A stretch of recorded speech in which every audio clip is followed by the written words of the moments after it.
Nangyari ito habang nagmamadali akong pumasok sa operating room.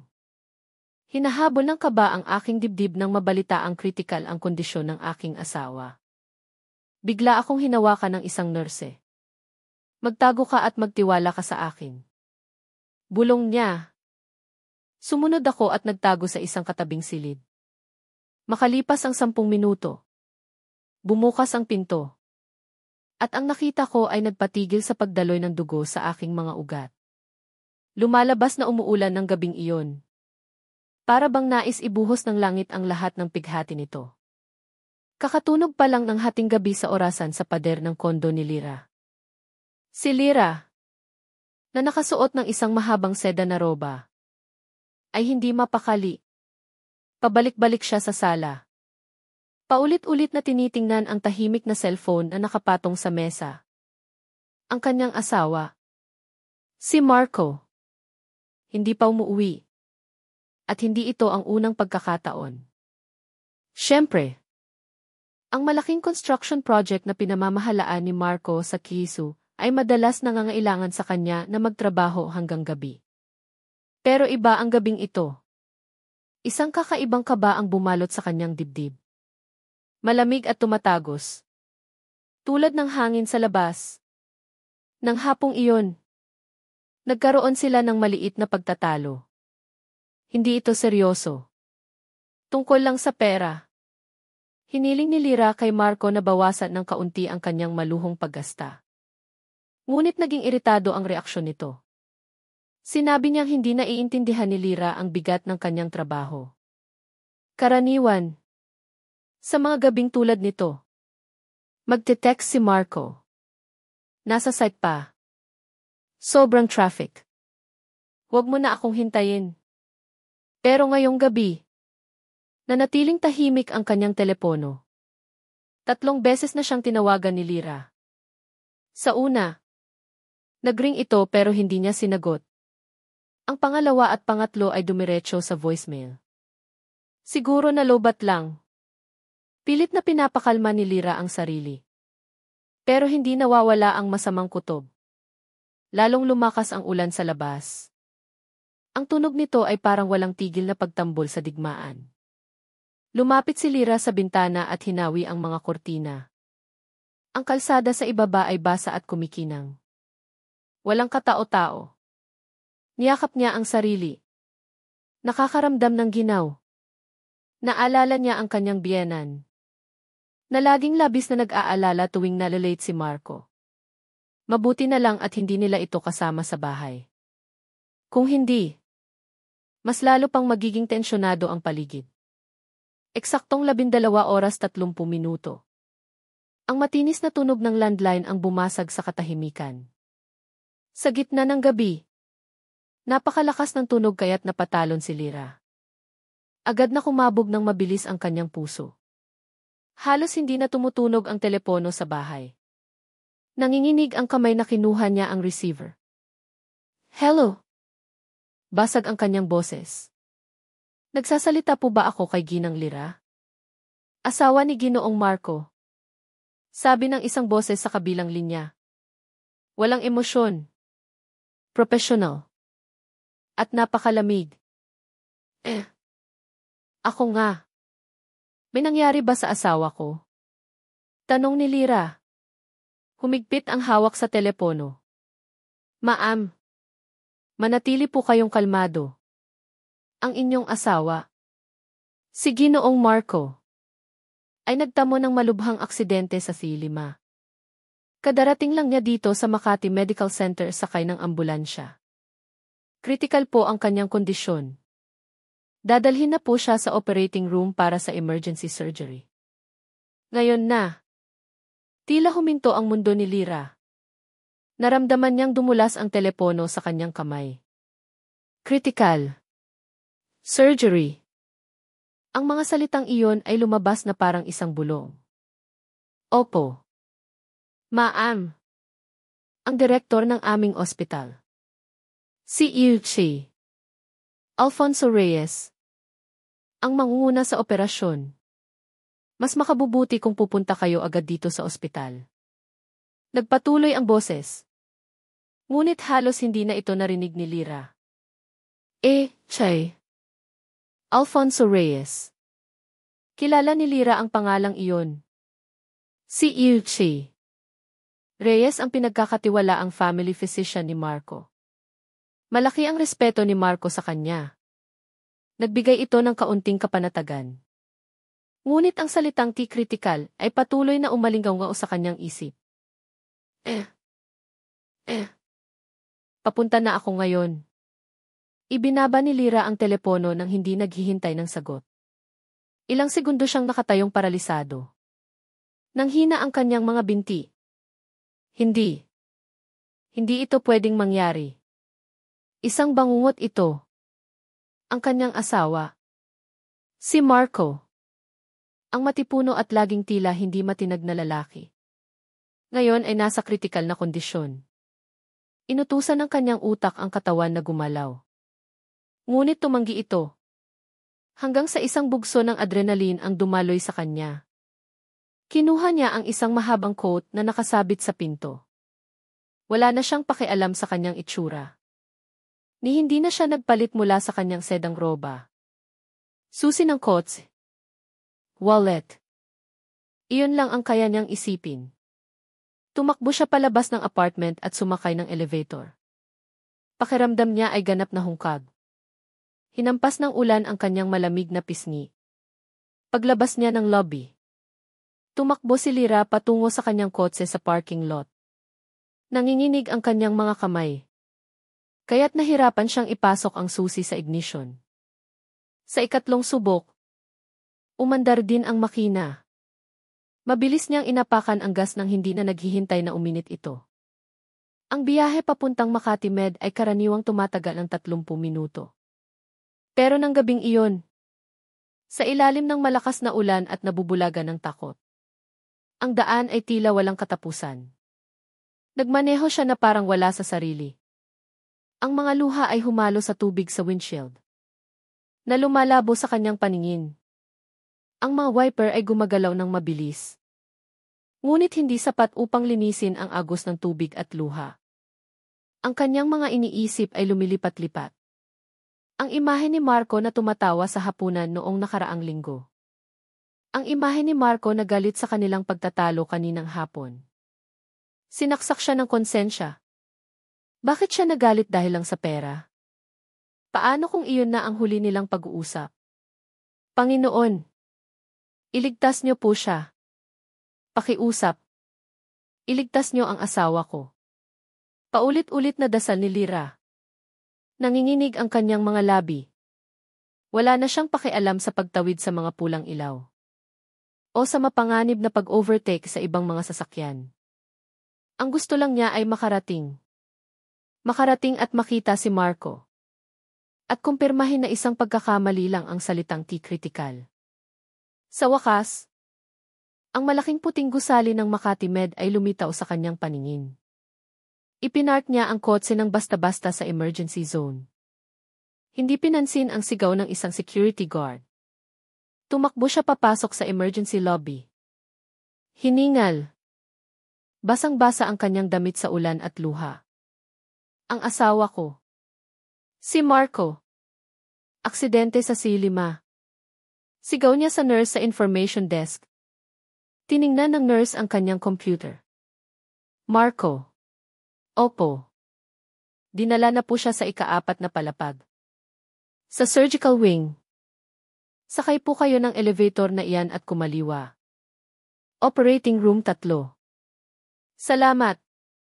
Hindi na nagsayang ng segundo si Lyra. Walang pasensya niyang pinindot ang baton ng elevator. Ang paghihintay ay tila walang hanggan. Nagpasya siyang tumakbo sa emergency stairs. Inakyat niya ang 4 na palapag ng walang tigil. Halos sumabog na ang kanyang puso.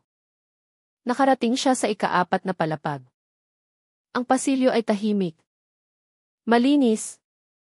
At amoy ng matapang na disinfectant na kinaiinisan niya sa mga ospital. Ang pasilyo ay mahaba at madilim. Tanging mga puting fluorescent na ilaw ang nagbibigay liwanag. Pagkaliwa niya, nakita niya ito sa dulo ng pasilyo. Isang dobleng pintong bakal. Sa itaas nito, isang pulang ilaw ang maliwanag na nagniningning sa tabi ng mga salitang nagpatigil sa kanyang dugo. Operating Room 3 that session. Nasa loob si Marco. Nakikipaglaban sa pagitan ng buhay at kamatayan. Nagsimulang tumakbo muli si Lyra. Muling namumuo ang mga luha. Kailangan niyang pumasok. Kailangan niyang makita siya. Inabot niya ang isang kamay. Nanginginig ng husto. Handang itulak ang malamig na pintong bakal na iyon.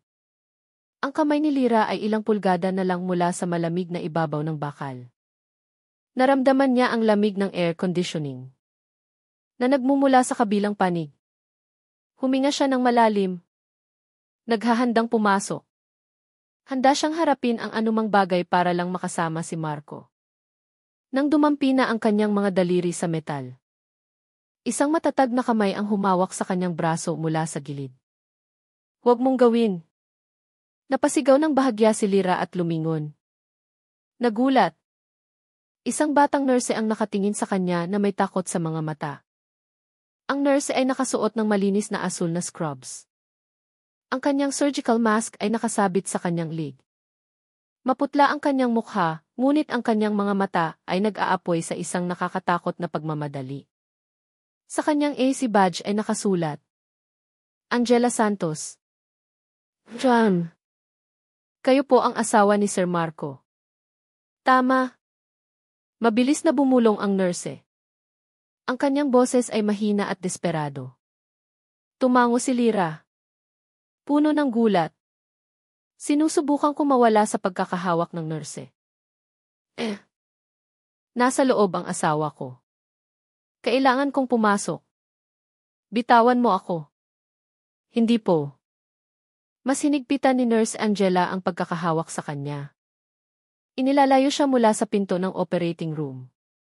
Hindi po kayo pwedeng pumasok. Hindi nila dapat malaman na nandito kayo. Napakahalaga po nito. Kumunot ang noo ni Lyra. Sa isang sandali, ang pagkalito ay nanaig sa takot. Anong ibig mong sabihin? Sino sila? Nasa kritikal na kondisyon ang asawa ko. Makinig po kayo sa akin. Ma'am. Ang mga mata ni Angela ay nakatitig sa kanya. Nagmamakaawa. Alam ko pong parang kabaliwan ito. Pero hindi po ito isang rescue operation. Ito po ay isang patibong. Ang salitang iyon ay nagpatigas kay Lyra. Isang patibong. Anong ibig sabihin yan? Nasa loob si Ilse Reyes. Iyan nga po ang problema. Bulong ni Angela. Wala na pong oras para magpaliwanag. Kailangan niyo pong magtago. Ngayon na. Hinakot ni Angela si Lyra na nananatiling tulala. Itinuro niya ang isang madilim na kahoy na pinto sa kabilang dulo ng pasilyo. Bahagyang natatago sa likod ng isang vending machine. Ang pinto ay walang anumang karatula. Mukha itong isang bodega o utility closet. Pumasok po kayo dyan. Staff locker room po yan na bihirang gamitin sa gabi. I-lock niyo po ang pinto mula sa loob. Ano man ang marinig niyo. Huwag kayong gagawa ng ingay. Huwag kayong lalabas hanggat hindi ako bumabalik para sunduin kayo.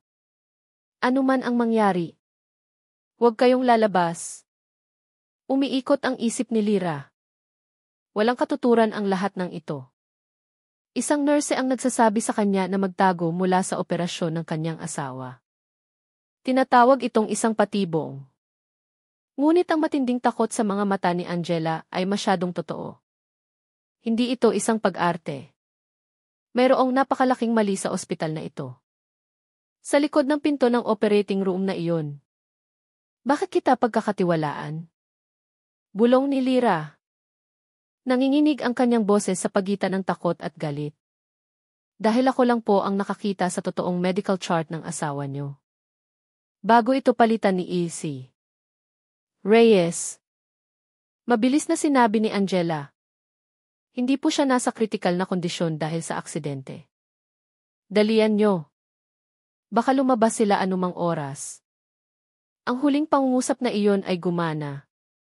Halos itulak ni Angela si Lyra sa kabilang dulo ng pasilyo. Sa gulong-gulo niyang isip, sumunod si Lyra. Binuksan niya ang pinto ng locker room. Madilim ito at amoy luma. Parang pinaghalong lumang kape at pawis. Itinulak siya ni Angela papasok. "I lock mo at magtiwala ka sa akin." Muli niyang bulong bago tahimik na isara ang pinto. Mula sa labas, narinig ni Lyra ang mahinang pag-click ng pagsasara ng pinto. Nag-iisa siya sa ganap na kadiliman. Kinapa niya ang lock sa handle at isinara ito. Ang kanyang puso ay kumakabog ng malakas na sumasakit ang kanyang dibdib. Kinakapos siya ng hininga. Sumandal siya sa pinto. Sinusubukang iproseso kung ano ang nangyari. Magtago. Patibong. Picking chart. Chay. Reyes. Dumausdo si Lyra pababa sa malamig na sahig. Ang silid ay bahagyang naliliwanagan lamang ng isang manipis na sinag ng ilaw na tumatagos mula sa ilalim ng pinto. Nakikita niya ang mga anino ng mga hanay ng metal na locker sa paligid niya. Niyakap niya ang kanyang mga tuhod. Sinusubukang pigilan ang marahas na panginginig ng kanyang katawan. Ano ang nangyayari? Baliw ba ang nurse na si Angela? O kaliligtas lang niya sa kanyang buhay? Bumalik ang kanyang mga iniisip kay Marco. Kung hindi siya kritikal, nasaan siya? Ano ang ginagawa nila sa loob? Sa operating room na iyon. Dahan-dahang gumapang si Lyra patungo sa pinto. At idinikit ang kanyang tainga sa kahoy. Katahimikan. Ang pasilyo sa labas ay walang tao. Wala siyang marinig kundi ang dumadagundong na tibok ng kanyang sariling puso. Sumilik siya sa butas ng susyan. Ngunit ang nakikita niya lang ay ang pader ng pasilyo sa tapat. Tiningnan niya ang oras sa kanyang cellphone. 1:00 ng umaga. Tila gumagapang ang oras. Bawat segundo ay parang isang oras. Nag-iisa siya sa dilim. Nakikinig sa isang nakakatakot na katahimikan. Puno ang kanyang isip ng pinakamasasamang posibleng senaryo. Paano kung ikinulong siya ni Nurse Angela dito? At talagang kailangan siya ni Marco? Hindi. Kailangan niyang magtiwala sa kanyang kutob. At sinasabi ng kanyang kutob na tapat ang mga mata ni Angela. Nag-antay siya. 1 minuto. 2 minuto. Pinakikinggan ang bawat bahagyang tunog. Malayong mga yapak sa dulo ng pasilyo. Ang ugong ng isang ice machine. Ngunit wala mula sa operating room 3. 5 minuto. Nagsisimula na siyang masuffocate. Napakainit sa silid. Gusto niyang sumigaw. Gusto niyang tumakbo palabas at sirain ang pinto ng operating room na iyon. 7 minuto. Nagdasal siya sa kanyang isip. Hindi na lang para kay Marco, kundi para na rin sa kanyang sarili. Pakiramdam niya ay isa siyang daga sa isang patibong. 10 minuto. Ang 10 pinakamahabang minuto ng kanyang buhay. Bigla, nakarinig siya ng isang matinis na pag-click mula sa kabilang panig. Hindi sa kanyang pinto, kundi sa pasilyo. Pinigil ni Lyra ang kanyang hininga. Idinikit niya ang kanyang mata sa butas ng susyan. Ngunit hindi tama ang anggulo. Gumagalaw siya. Naghahanap ng siwang sa mga bisagra ng pinto. Sa makitid na espasyo sa pagitan ng pinto at ng frame. Nakita niyang namatay na ang pulang ilaw sa itaas ng operating room 3. Tapos na ang operasyon. Pagkatapos ay narinig ni Lyra ang isang mahinang paghis. Ang mga bakal na pinto ng operating room ay bumubukas. Ang mga bakal na pinto ng operating room ay bumukas ng may tahimik na paghis. Sa katahimikan ng malinis na pasilyo. Ang tunog ay parang pagbibitak ng isang malaking yelo. Pinigil ni Lyra ang kanyang hininga. Tensyonado ang buong katawan. Sa likod ng madilim na pinto ng locker room. Pinanatili niyang nakatutok ang kanyang mga mata sa makitid na siwang. Sa pagitan ng pinto at ng frame. Ang kanyang tanging bintana sa isang mundong biglang nagkabaliktad. Ang unang aninong lumabas ay si Ilse. Alfonso Reyes. Nakasuot pa rin siya ng kanyang asul na surgical scrubs. Ngunit ibinaba na niya ang kanyang maskara sa kanyang leg. Hindi siya mukhang isang doktor. Nakalalaban lang para sa buhay ng isang kritikal na pasyente. Hindi siya mukhang pagod o stress o malungkot. Mukha siyang relax, na may maingat na mga kilos. Tinatanggal niya ang mga guwantes na goma, na may mansa ng alam na nilira ngayon na peking dugo. Naramdaman niya ang unang alon ng pagkahilo. Pagkatapos ay lumitaw ang isang pangalawang anino. Inaasahan ni Lira ang isang stretcher. Inaasahan niya ang isang walang malay na katawan na natatakpan ng kumot. Inaasahan niya ang pagbeep ng isang heart monitor. Ang nakita niya ay nagpatigil sa dugo sa kanyang mga ugat. Si Marco iyon. Ang kanyang asawa. Hindi nakahiga si Marco. Hindi siya itinutulak sa isang stretcher. Si Marco ay naglalakad. Naglakad siya palabas ng operating room gamit ang sarili niyang mga paa. Nakasuot din siya ng asul na surgical scrubs. Na para bang bahagi siya ng team at hindi ang pasyente. Nag-inat siya. Inililiko ang kanyang lieg mula sa magkabilang panig. Na para bang masyado siyang matagal na nakaupo. Siya ay malusog. Malakas. At ganap na walang pinsala. Tinabunan ni Lira ang kanyang bibig gamit ang dalawang kamay.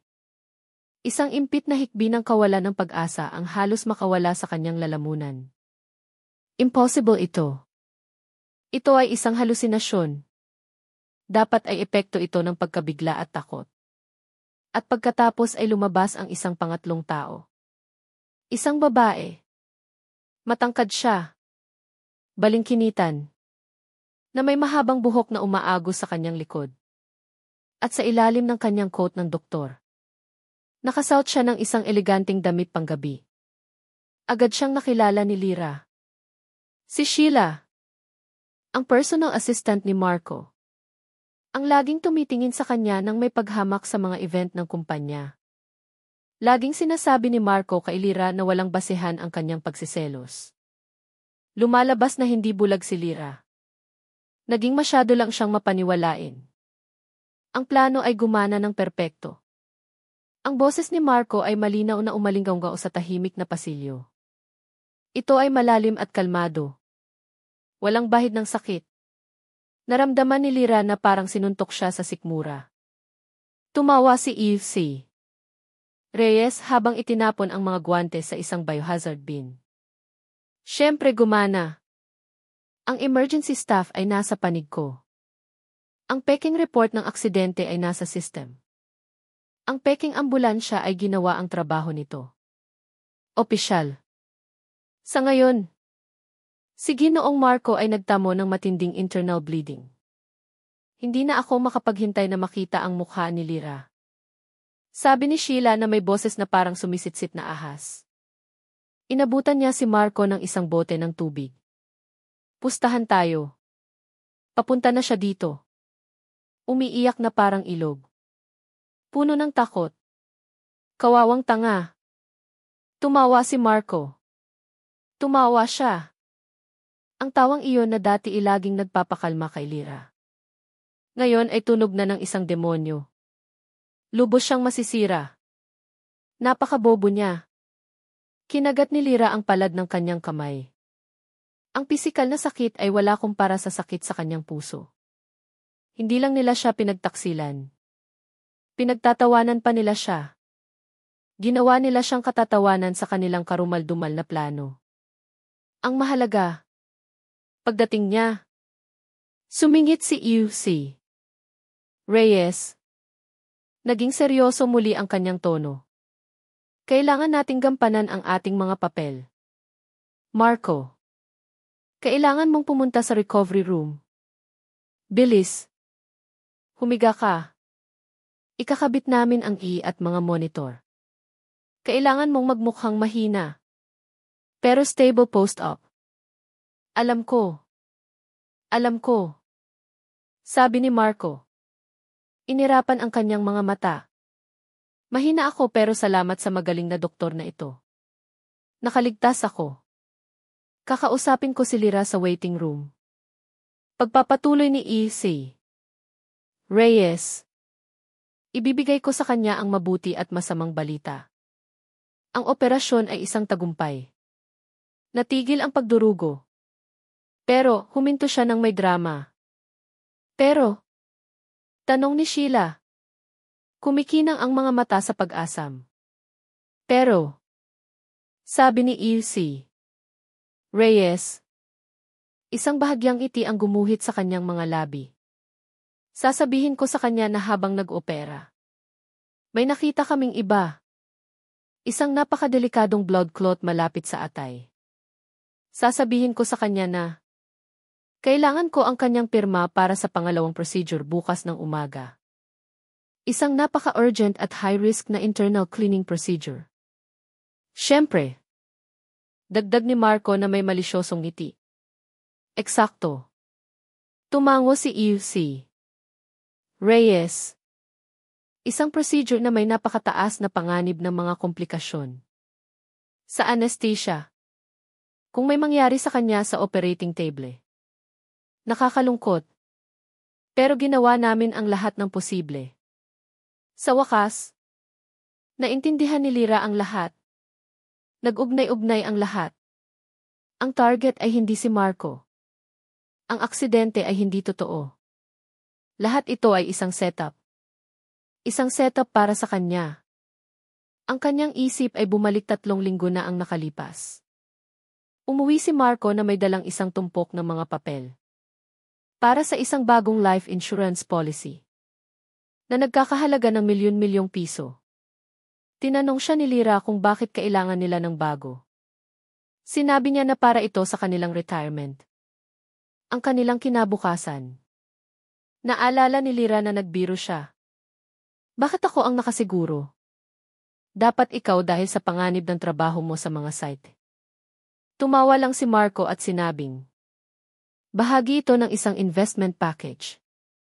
Bebe, pirmahan mo na lang. At si Lyra, mapagtiwala gaya ng dati.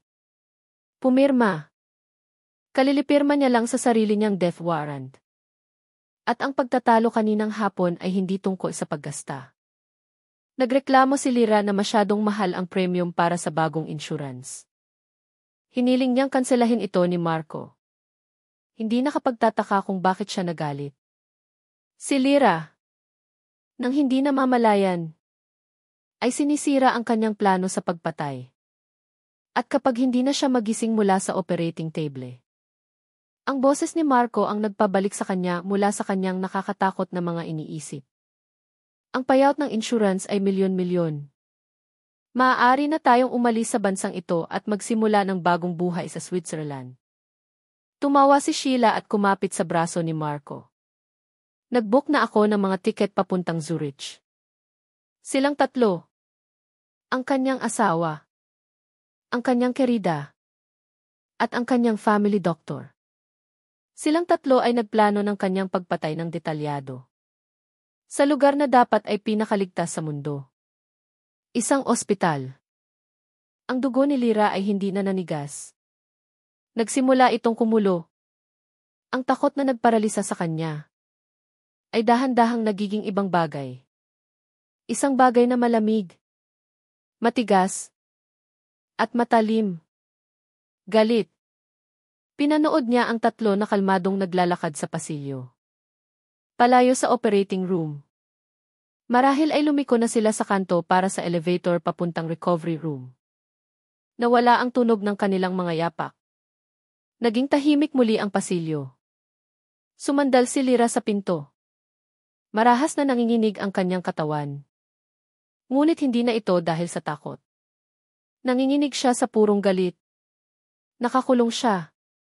Nag-iisa sa isang madilim at mainit na locker room habang ang mga papatay sa kanya ay nasa parehong palapag. Naghihintay na mahulog siya sa kanilang patibong. Kailangan niyang makalabas doon. Pero paano? Bigla. May narinig siyang tunog sa kanyang pinto. Hindi sa pasilyo. Isang mahinang pag-click. May nagpasok ng susi mula sa labas. Nanigas si Lyra. Huminto ang kanyang puso. Alam ba nila na nandito siya? Napansin ba ni na Sheila? Marco. Chay. Reyes na may nakikinig. Bumalik ba sila para sa kanya? Dahan-dahang umikot ang doorknob. Ang pinto ay bumukas ng may mahinang langit-ngit. Isang sinag ng ilaw mula sa pasilyo ang tumagos sa kadiliman. Nasilaw si Lyra.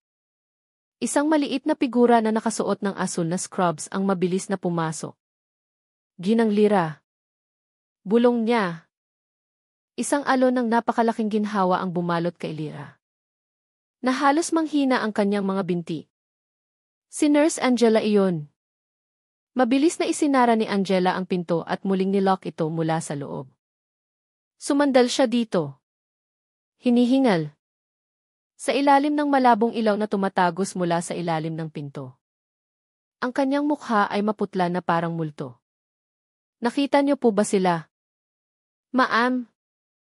Tanong ni Angela. Nanginginig ang boses. Hindi makapagsalita si Lyra. Tumango lang siya. Ang mga luha ng galit at pagtataksil ay sa wakas dumaloy sa kanyang mga pisngi. Narinig niyo po ba ang usapan nila? Giit ni Angela. Tumango muli si Lyra. Lahat. Pabulong niyang sinabi. Ang insurance. Ang peking operasyon. Ang plano nila para sa akin bukas. Ipinikit ni Angela ang kanyang mga mata sandali. Na para bang naramdaman niya ang sakit kasama niya. Panginoon, kaawaan niyo po kami. Hinala ko na ito. Pero ang marinig ito. Bakit? Bakit mo ako tinutulungan? Tanong ni Lyra. Tinitingnan ang batang nurse. Isinusugal mo ang lahat. Umupo si Angela sa sahig katabi ni Lyra at huminga ng malalim. Matagal na po akong naghihinala kay Izzy. Reyes. Mula pa noong baguhan akong nurse sa surgical administration. Nakikinig si Lyra. Nakakapit sa braso ni Angela. Na para bang ito ang tanging angkla sa kanyang bagong wasak na mundo. Hindi po siya doktor. Mahinang sabi ni Angela. Nakatitig sa mga locker sa tapat. Isa po siyang berdugo. Ang kanyang specialty ay mga aksidente sa operating table. Naghahanap siya ng mga mayayamang pasyente na may malalaking insurance. O mga matatandang pasyente na walang pamilya. Mag-schedule siya ng simpleng operasyon. Pagkatapos, habang nag-opera, magkakaroon ng komplikasyon. Isang fatal na reaksyon sa anesthesia.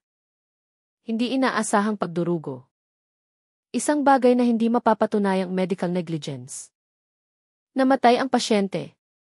Pagpapatuloy ni Angela. Tumigas ang kanyang boses. Nababayaran ang insurance. At sa paanong paraan? Laging nakakatanggap si UC Reyes ng malaking donasyon para sa kanyang research. Ilang linggo pagkatapos. Isa siyang kasuklam-suklam na tao. Pero paano mo nalaman ang tungkol kay Marco? Tungkol sa akin? Tanong ni Lyra. Nakaduty po ako sa surgical floor ngayong gabi. Paliwanag ni Angela. Nakita ko ang emergency surgery na nakaschedule sa pangalan ni Sir Marco. Ang code ay blunt abdominal trauma. Pero mayroong kakaiba. Walang backup data mula sa EC. Karaniwan. Ang data ng isang emergency patient ay otomatikong pumapasok. Ito ay blanco. Para bang ang pasyenteng ito ay bigla na lang sumulpot sa harap ng operating room. Isang ginaw ang gumapang sa gulugod ni Lyra. Dahil sa kuryosidad. Pagpapatuloy ni Angela. Ginamit ko ang aking access para tingnan ang mga system log. Nakita ko na si UC Reyes mismo. Ang mano-manong nagpasok ng data mula sa kanyang computer. Napakabihira para sa isang prestihiyosong surgeon. Kaya't gumawa ako ng isang mapangahas na bagay. Alam ko ang access code sa kanyang opisina. Isang oras ang nakalipas. Habang naghahanda siya para sa operasyon. Pumasok ako ng patago. Kailangan kong malaman kung ano ang itinatago niya. Nagningning ang mga mata ni Angela. Sa isang nakalock na drawer ng kanyang desk, natagpuan ko ang totoong file sa ilalim ng pangalan ni Sir Marco. Hindi ito data ng aksidente. Ito ay isang ulat mula sa isang kumpletong medical check-up 2 araw na ang nakalipas. Ang resulta ay nasa perpekto. Ganap na kalusugan. Siyempre, mapait na naisip ni Lyra. At sa parehong drawer, lalong humina ang boses ni Angela. Ay ang inyong file. Ma'am. Isang kopya ng bagong life insurance policy. Ang halaga ay napakalaki. At sa ibaba, sa seksyon ng medical advisor, ay ang pangalan ni E.C. Reyes. Lahat ay nagtugma. Ang peking aksidente. Ang peking operasyon. At ang plano para sa isang pangalawa at nakamamatay na operasyon para sa inyo. Alam kong wala na akong maraming oras. Sabi ni Nurse Angela. Alam kong tatawagan kanila. Hindi ko alam kung ano ang kanilang plano. Pero alam kong hindi kayo dapat makipagkita sa kanila. Bago malaman ang katotohanan. Tumakbo ako sa pasilyo. Umaasang maharang kayo. At sa kabutihang palad, nagawa ko. Pinisil ni Lyra ang kamay ng nurse. Iniligtas mo ang buhay ko. Angela. Hindi pa. Seryosong sabi ni Angela. Nagsisimula pa lang tayo. Alam nilang darating kayo. Naghihintay sila sa inyo. Anong gagawin ko? Tanong ni Lyra. Ramdam na naman ang takot. Hindi ko kaya. Hindi ko kayang umarte. Hindi ko kayang harapin si Marco at magpanggap na malungkot ako. Kailangan mo. Mariing sabi ni Angela. Kailangan mong gampanan ang iyong papel. Tulad ng pagganap nila sa kanila ngayon. Inilipat na nila si Marco sa recovery room. Sa dulo ng pasilyong ito. Tatawagan ka nila anumang oras. Kailangan mong magpanggap na wasak ka. Malungkot. Guminhawa na nakaligtas siya. Umiyak ka. Mabilis at tumpak ang mga tagubili ni Angela. Kapag inabot nila sa iyo ang mga papeles para sa operasyon bukas. Kailangan mong tumanggi. Kung tatanggi ako, maghihinala sila. Huwag kang tumanggi ng direkta.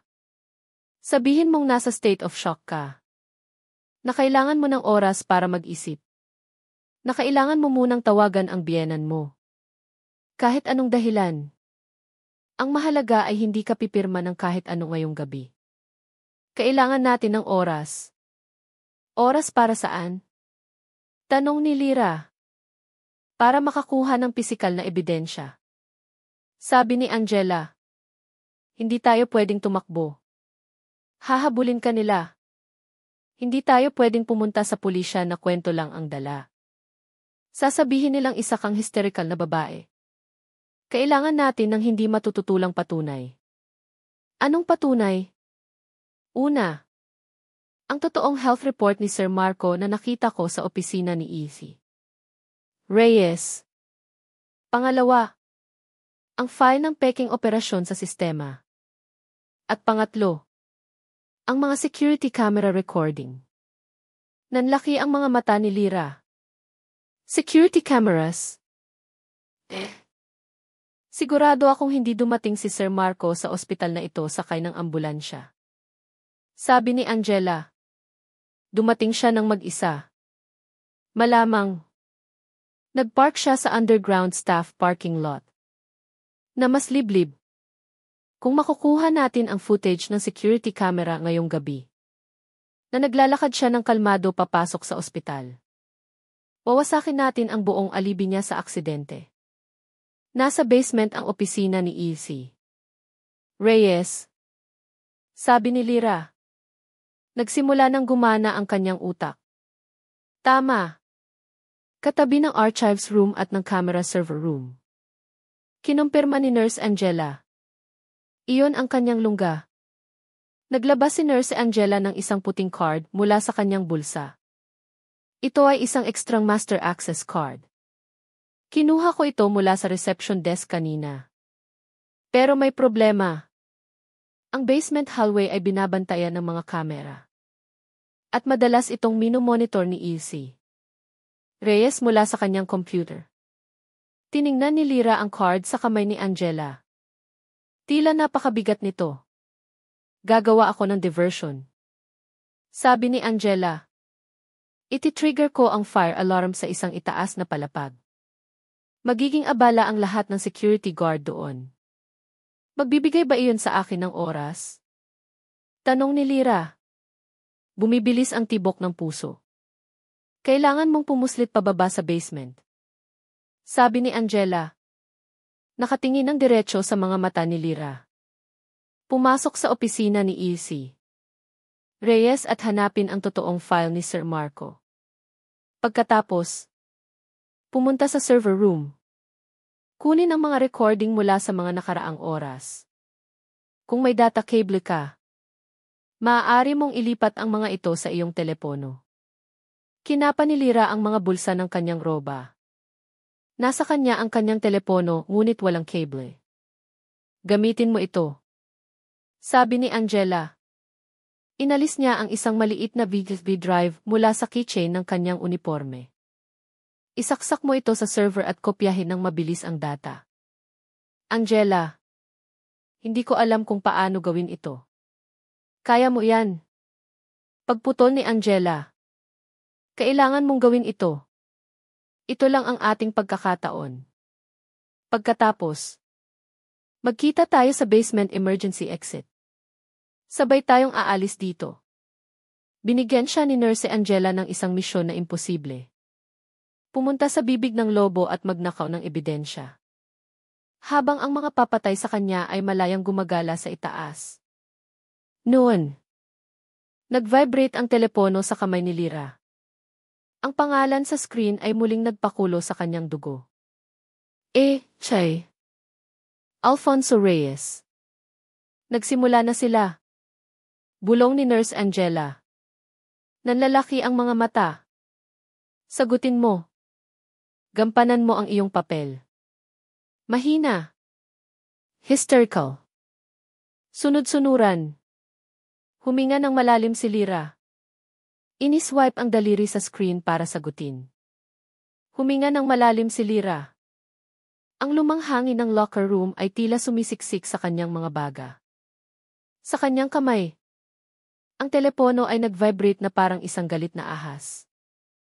Ang pangalan ni EC Alfonso Reyes ay kumikinang sa screen. Ito ang kanyang entablado. Oras na para umarte. Sagutin mo. Bulong ni Nurse Angela. Tandaan. Mahina. Hysterical. Sunod-sunuran. Iniswipe ni Lyra ang berdeng icon at idinikit ang telepono sa kanyang tainga. Tinipon niya ang lahat ng sakit at pagtataksil na naramdaman niya. At ibinuhos ito sa isang boses na puno ng takot. Pilit na naglalabas ng isang nakakakumbinsing hikbi. Hello. Doctor. Ginang Lyra. Salamat sa Diyos. Ang boses ni EC Reyes sa kabilang linya ay napakainit. Napakalambing. Napuno ng habag. Na halos masuka si Lyra.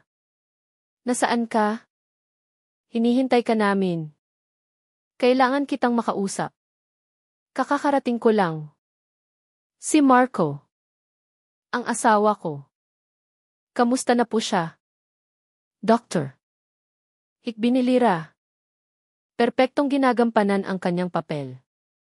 Nagkaroon ng madramang paghinto. Malakas siyang lalaki. Ginang Lyra. Napakahirap ng operasyon. Halos mawala siya sa amin. Napakalubha ng pagdurugo. Ipinikit ni Lyra ang kanyang mga mata. Iniisip si Marco na naglalakad palabas ng operating room na napakalusog. Nagawa naming itigil ng aking team ang pagdurugo. Napakalambot pa rin niya. Ngunit nalampasan na niya ang pinakamalala. Nasa recovery room siya malapit sa surgical area sa ika-4 na palapag. Oh! Salamat sa Diyos! Salamat sa Diyos. Muling umiyak si Lyra. Sa pagkakataong ito, nagpapanggap ng ginhawa. Maaari mo na siyang makita ngayon. Ngunit may isa pang bagay na dapat nating pag-usapan kaagad. Tungkol sa mga susunod na hakbang. Naging seryoso ang tono ni Izzy. Reyes. Magkita tayo sa recovery room 2. Opo. Doctor. Papapunta na po ako. Ibinaba ni Lyra ang telepono. Tumingin kay Nurse Angela na may matigas na mukha. Oras na. Sabi ni Lyra. Tandaan mo. Sabi ni Angela. Hinawakan si Lyra sa balikat. Ipepresenta nila sa iyo ang mga papeles. Huwag kang pipirma. Gumawa ka ng anumang dahilan. Sabihin mong nasa state of shock ka. Na kailangan mong tumawag sa pamilya. At pagkatapos ay umalis ka doon. Ako na ang bahala sa diversion. Bumaba ka sa basement. Gamit ang service elevator sa dulo ng pasilyo. Malapit sa emergency stairs. Hihintayin kita sa basement exit. Dalhin mo ang ebidensya. Tumango si Lyra. Tahimik niyang binuksan ang pinto ng locker room. Kalmado ang pasilyo. Huminga siya ng malalim muli at lumabas. Hindi na siya naglakad na parang takot na si Lyra. Naglakad siya na parang isang Lyra na nangangaso. Ngunit sa labas, isang wasak na asawa. Naglakad siya sa pasilyo na may sadyang hindi matatag na lakad. Nakita niya ang pintong may markang recovery room 2. Dahan-dahan niyang itinulak ito. Mas madilim ang silid. Tanging ang liwanag ng mga monitor sa tabi ng kama ang nagbibigay ilaw. At naroon sila. Si Ilchi. Reyes na nakatayo sa tabi ng kama na may hawak na clipboard. Ang ahas na si Sheila. Nakatayo sa isang sulok na may ekspresyon ng peking pag-aalala sa kanyang mukha. At sa kama, nakahiga si Marco. Halos matawa ng mapait si Lyra. Ang kanyang pag-arte ay walang kapintasan. Ang mukha ni Marco ay minake up para magmukhang maputla. Isang ni. Nasigurado si Lyra ay naglalaman lamang ng salin. Ay nakakonekta sa likod ng kanyang kamay. Isang ACES monitor sa tabi niya ay tumutunog ng tuloy-tuloy at nakakakumbinsing beep. Beep. Beep. Nakapikit ang mga mata ni Marco. Ang kanyang dibdib ay tumataas at bumababa na may kontroladong paghinga para magmukhang mahina. Marco. Oh. Bebe. Nagmamadaling lumapit si Lyra sa tabi ng kama at nagsimulang humikbi ng malakas. Hinawakan niya ang kanyang kamay. Ito ay mainit at malakas. Hindi kamay ng isang lalaking kalalampas lang sa kamatayan. Kailangan gamitin ni Lyra ang lahat ng kanyang lakas ng loob para hindi durugin ang mga daliri ng kanyang asawa. Doctor. Ang putla niya. Sabi ni Lyra. Lumingon kay UC. Reyes na may mga matang puno ng peking luha. Tinapik siya ni UC. Reyes sa balikat. Marami siyang nawalang dugo. Ma'am. Pero gagaling din siya. Sabi ko sa iyo. Malakas siya. Salamat sa Diyos. Pero, sabi ni Ilse. Reyes. Ang salitang hinihintay ni Lyra. May problema. Itinaas ni Lyra ang kanyang mukha na may takot. Anong problema? Doctor. Habang nag-opera kami para itigil ang pagdurugo. Paliwanag ni Ilse. Reyes na parang nakikipag-usap sa isang bata. May nakita kaming hindi inaasahan. Isang medyo malaking blood clot malapit sa atay. Hindi ito kaugnay sa aksidente. Ngunit ito ay lubhang mapanganib. Maaari itong pumutok anumang oras. Tiningnan siya ni Lyra na may nanginginig na mga labi. Ibig sabihin, kailangan natin itong alisin kaagad. Sabi ni Ilse. Reyes ng matatag. Nag-schedule na ako ng pangalawang emergency surgery para bukas. 9:00 ng umaga.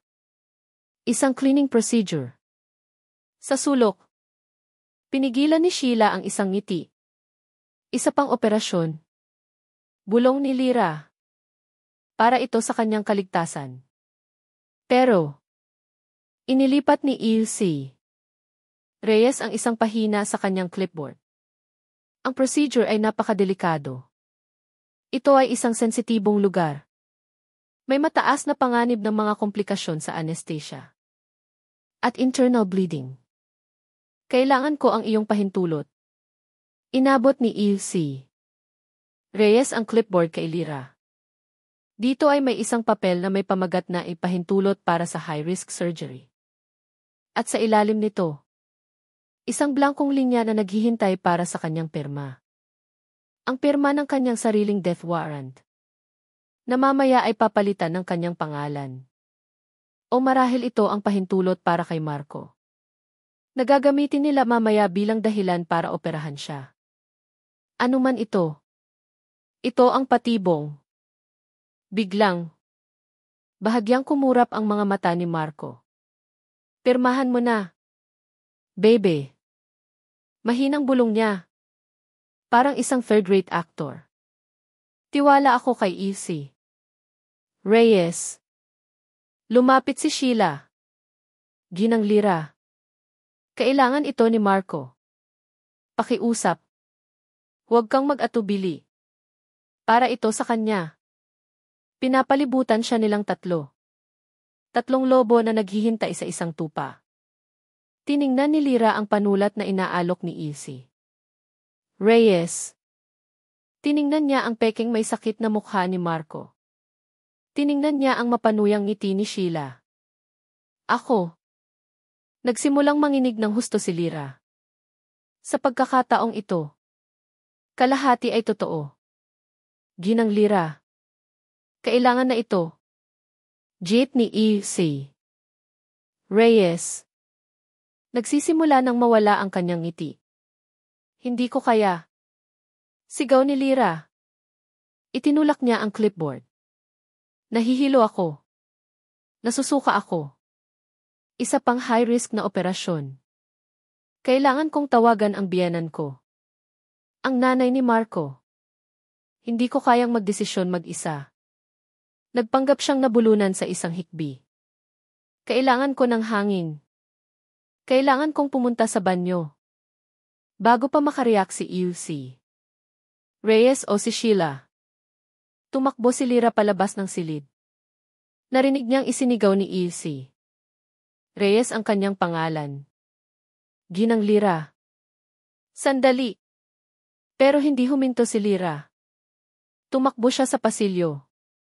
Lumiko sa isang kanto at dumaan sa nurse station. Hindi siya pumunta sa pinakamalapit na banyo. Tumakbo siya patungo sa dulo ng pasilyo.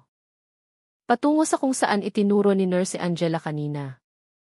Nang makarating siya sa huling kanto, isang nakabibinging fire alarm ang umalinggangao sa buong gusali. Ang tunog ay nagmula sa isang itaas na palapag. Nagsimulang lumabas ang mga nurse sa mga silid.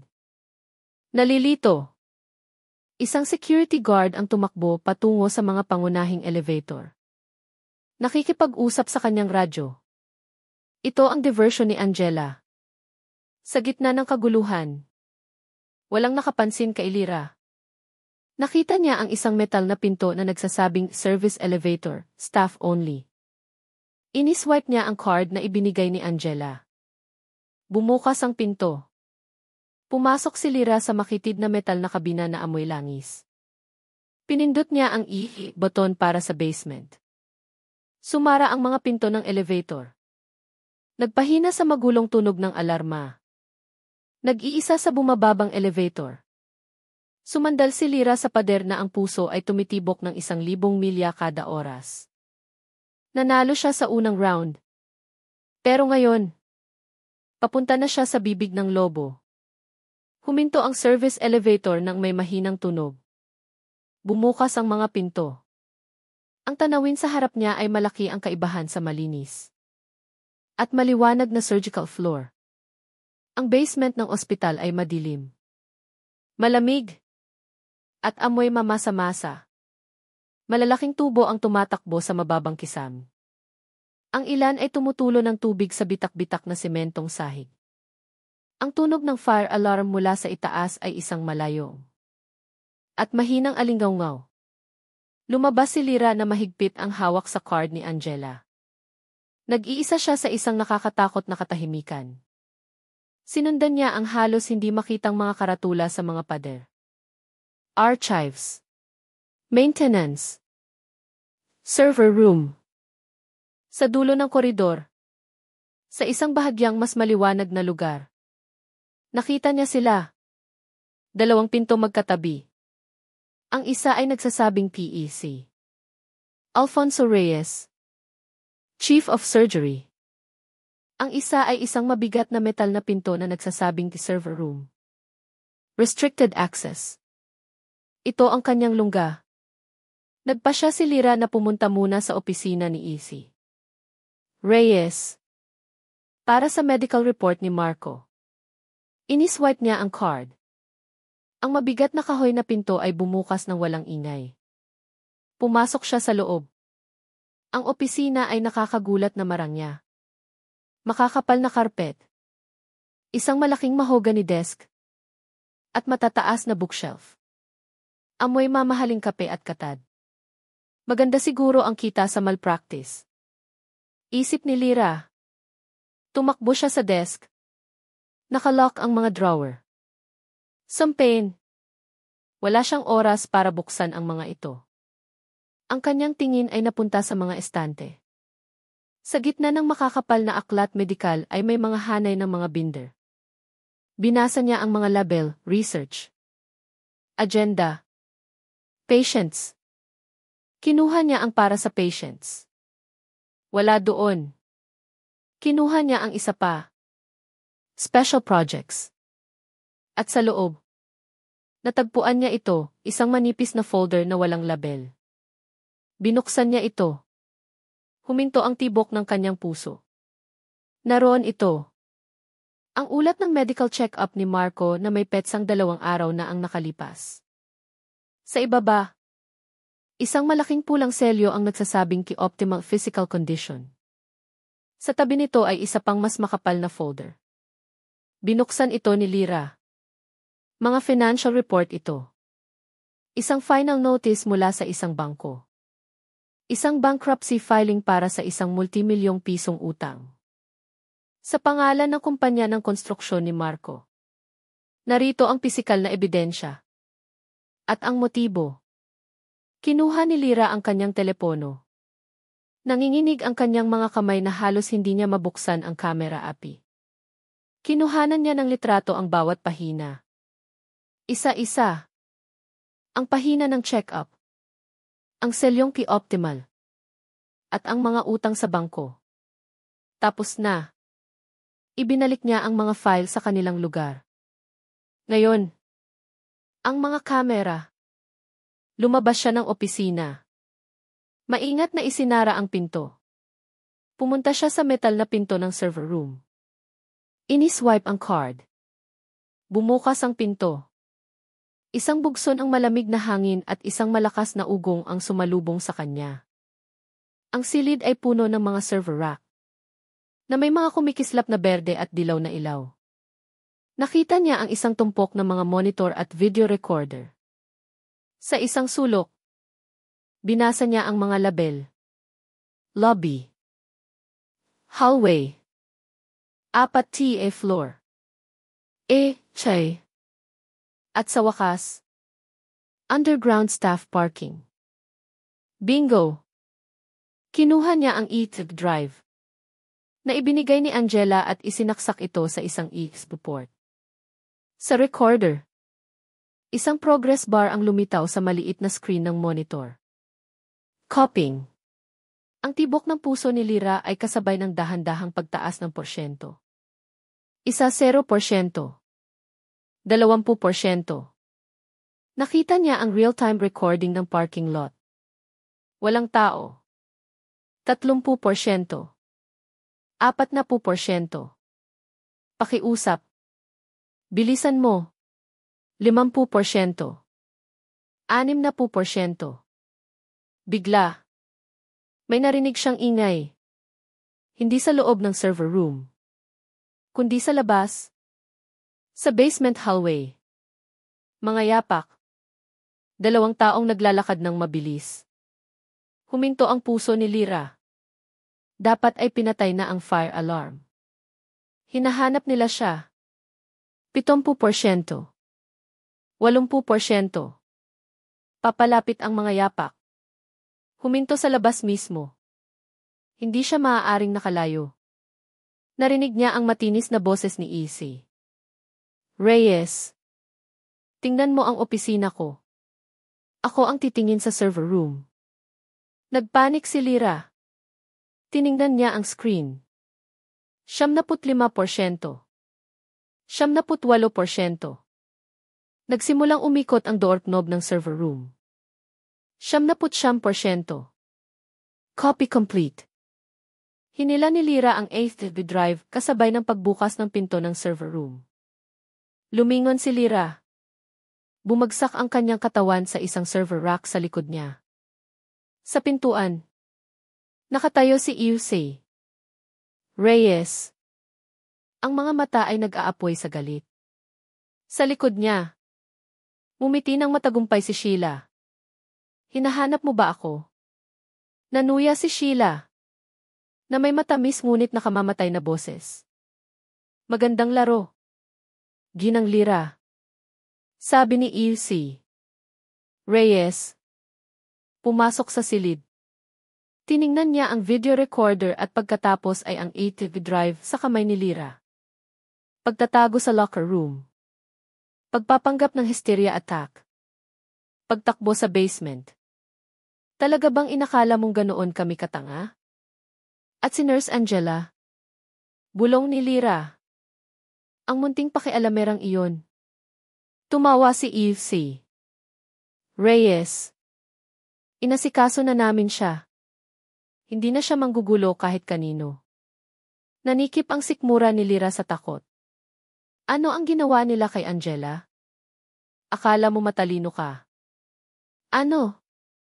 Sabi ni Sheila. Lumapit at inagaw ang telepono mula kay Lyra. Tiningnan niya ang photo gallery. Ang ating ebidensya. Napaka-cute. Binura niya ang mga larawan isa-isa sa harap ng mga mata ni Lyra. Marco. Ang pera. Lahat ay binura. Pero mayroon ako nito. Sigaw ni Lyra. Itinaas ang e-zip drive. Ang footage ni Marco na naglalakad papasok. Hindi mo ito mabubura. Ngumiti si Izzy. Reyes. Ito ang pinakamalamig na ngiti na nakita ni Lyra. Talaga? Tumingin ka ng maigi sa kinopya mo. Nalito si Lyra. Ang recording na pinaghirapan mong kopyahin. Paliwanag ni Izzy. Reyes na parang nagtuturo sa isang estudyante. Ay isang loob ng footage kagabi. Inihanda lalo na para sa sinumang mang-usisa. Tiningnan ni Lyra ang ATV drive sa kanyang kamay. Ngayon, ito ay tila walang silbi. At ang mga file sa aking opisina. Pagpapatuloy ni Izzy. Reyes. Ang medical report na iyon ay isang peking kopya. Sinasadya naming itinanim doon bilang pain.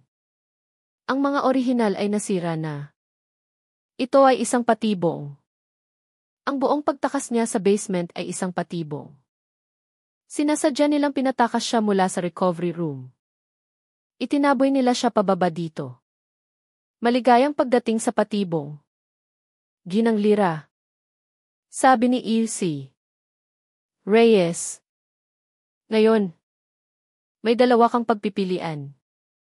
Alin man sa pipirmahan mo ang pahintulot sa madaling paraan.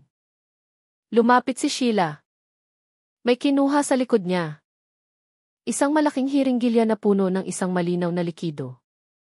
O pipilitin ka naming pumirma. Sabi ni Sheila.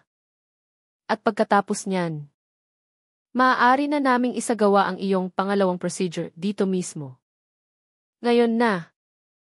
Ang malamig na server room ay biglang naging mainit at nakakasakal. Ang mga dingding ng mga umuugong na server rack ay tila sumisikip sa kanya. Kinukulong siya kasama ang kanyang dalawang maninila. Ang mga salita ni E.C. Reyes ay tumama sa kanya na parang isang maso. Ang flash drive ay pek. Ang mga larawan sa kanyang telepono ay nabura na. Si Nurse Angela ay na-neutralize na. Nag-iisa siya.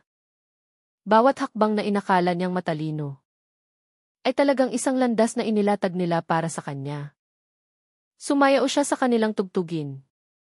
At ngayon, narating na niya ang dulo ng kanta. Diretso sa bibig ng lobo.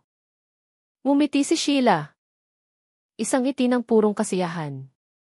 Pinaikot niya ang malaking hiringgilya sa kanyang kamay.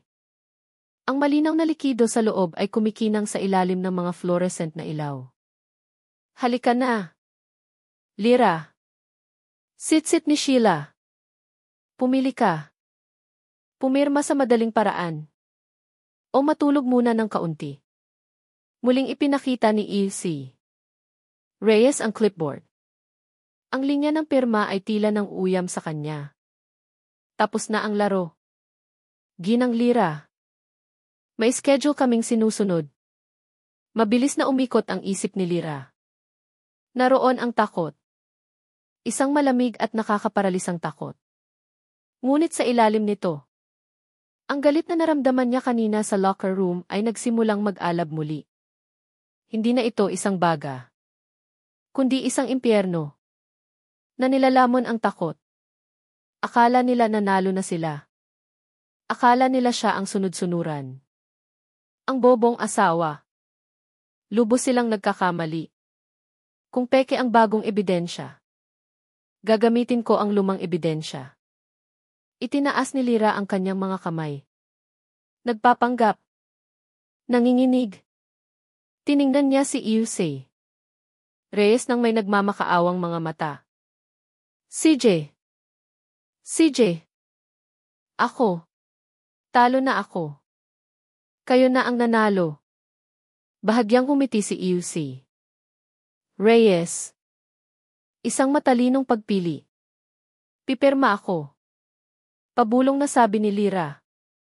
Pero pakiusap. Hayaan niyo akong tumawag sandali sa biyenan ko. Gusto ko lang marinig ang kanyang boses sa huling pagkakataon. Suminghal si Sheila. Oh. Ang drama. Tila pinag-isipan ito ni E.C. Reyes, sandali. Walang tawag. Pumirma ka na. Naiinip na ako. Kahit ibalik niyo lang ang telepono ko. Sabi ni Lyra. Itinuro niya ang kanyang telepono sa kamay ni Sheila.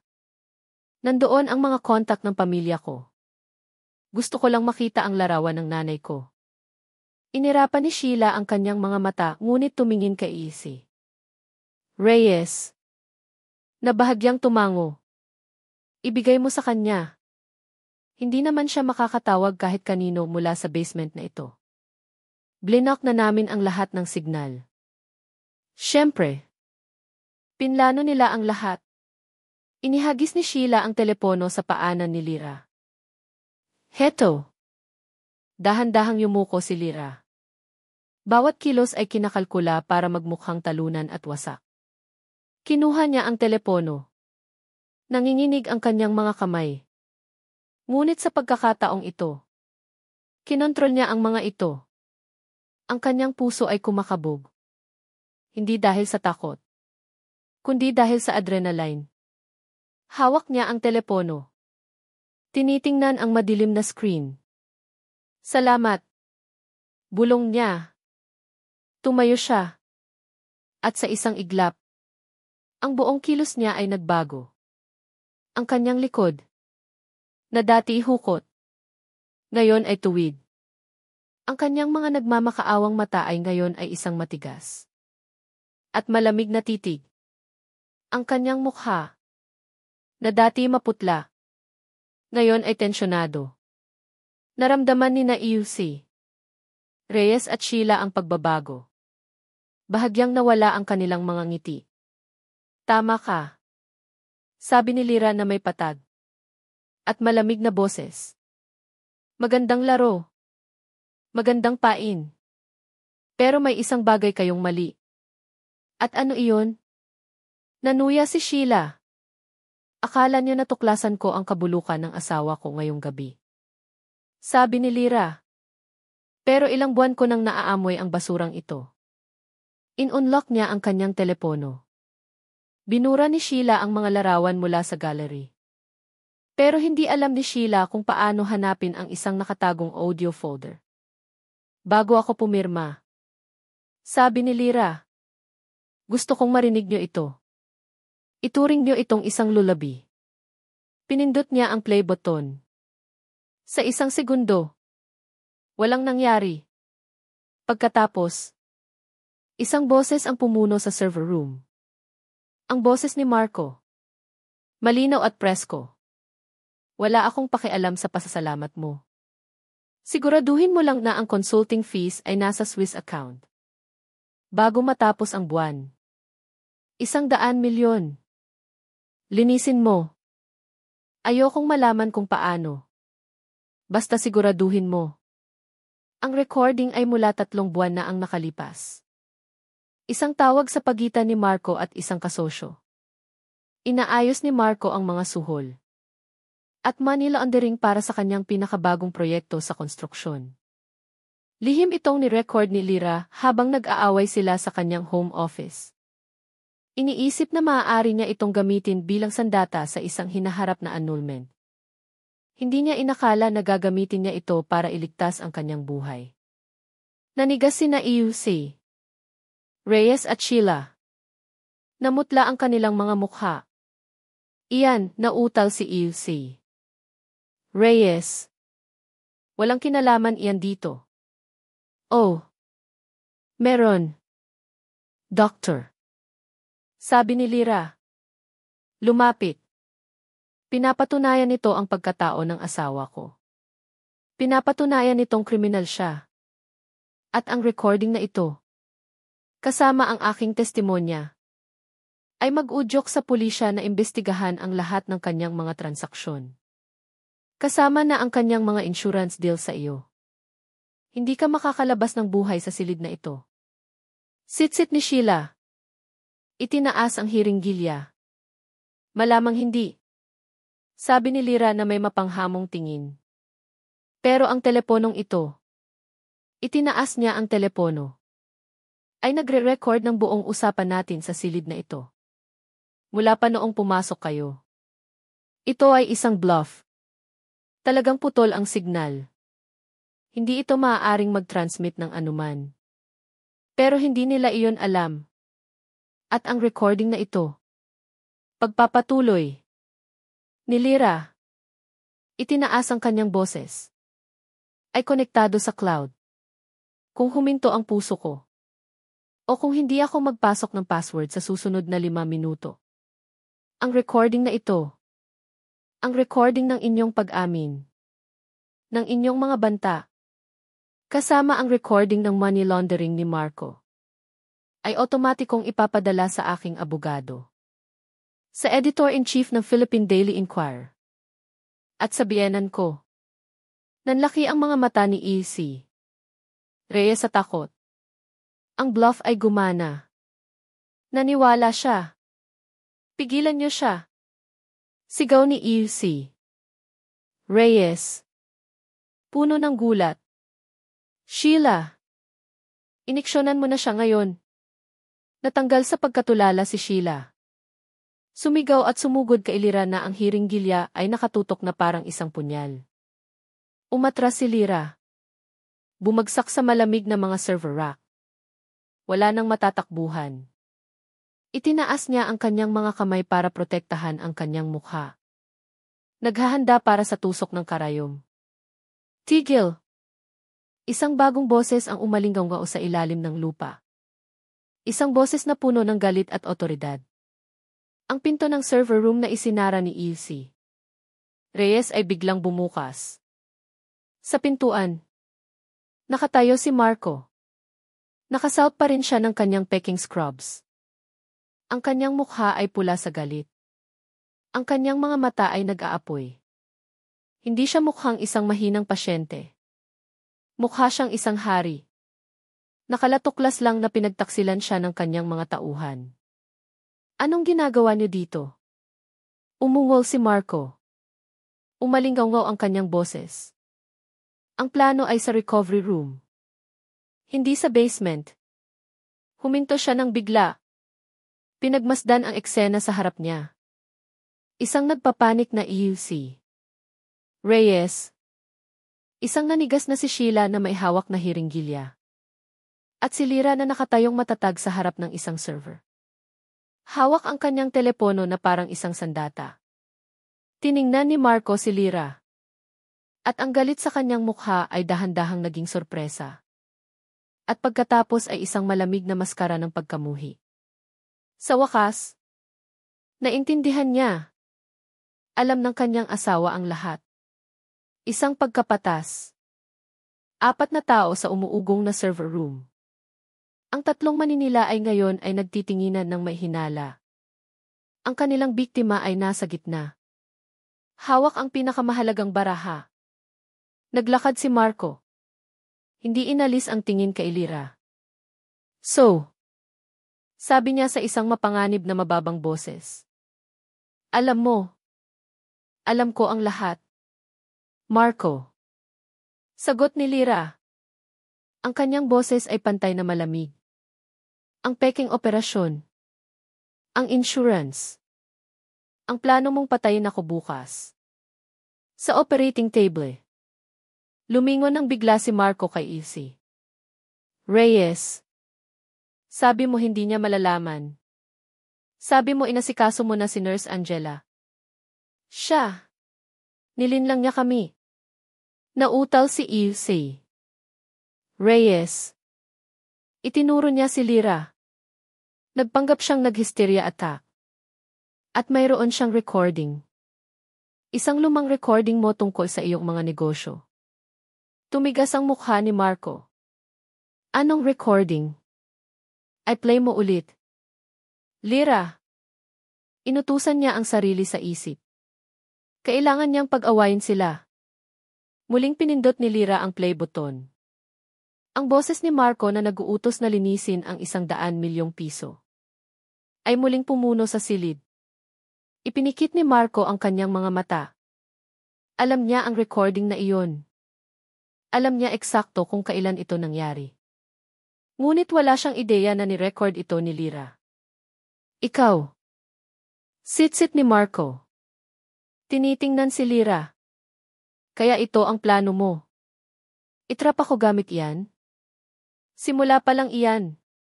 Sabi ni Lyra. Kailangan niyang magpatuloy sa pagdiin. Pinapatunayan lang yan ang pagkatao mo. Pero ito. Muli niyang itinaas ang telepono. Ay patunay ng iyong mga krimen ngayong gabi. Anong ibig mong sabihin? Tanong ni Marco. Ang teleponong ito. Ulit ni Lyra. Ang kanyang bluff. Ay ni-record ang bawat salita sa silid na ito. Ang pag-amin ni E.C. Reyes tungkol sa pag-aasikaso kay Angela. Ang mga banta ni Sheila na iniksyonan ako. At ngayon, nandito ka. Kinukumpirma ang plano. Umatras sina Sheila at E.C. Reyes. Ngunit tumawa si Marco. Isang tuyo at kahindik-hindik na tawa. Ginagawa mo ba akong tanga? Lyra. Ito ay isang basement. Walang signal. Walang cloud. Walang mga abogado. Walang naipadala. Lumapit si Marco. Ano man ang nasa teleponong iyan ay wawasakin dito. Kasama ka. Nanlumo ang puso ni Lyra.